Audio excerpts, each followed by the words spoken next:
The Earth is made up of three separate sections: the crust, the mantle, and the core. The core is split into two separate parts, the inner and the outer core. The inner core is mainly solid, hard metal, with the outer core being molten rock. At the extremely high temperatures of the core, the rocks are able to melt into lava, but aren't able to in the inner core due to the immense amount of pressure. Above that is the mantle with hot, flowing rocks that move the tectonic plates, followed by the crust. The very top of the mantle and the crust combine to make the lithosphere.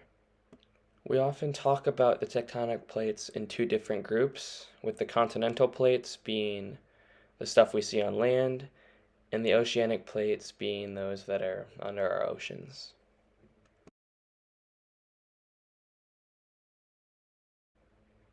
The Ring of Fire is the name we give to the region in the Pacific Ocean where there's a lot of volcanic activity and earthquakes and just overall a lot.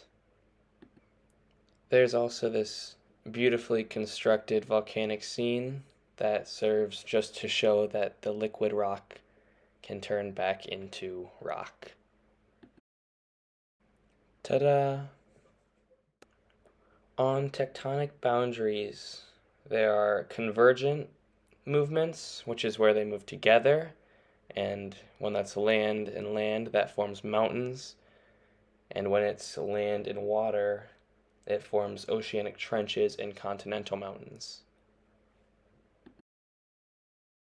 The inverse of that are divergent movements, which just are when they split apart. When that happens on land, it forms rifts and valleys, and when it happens in oceans, it forms mid-ocean ridges. And finally, what you see here are plates sliding next to each other, which cause earthquakes. And then here is me taking shelter under a table from an earthquake.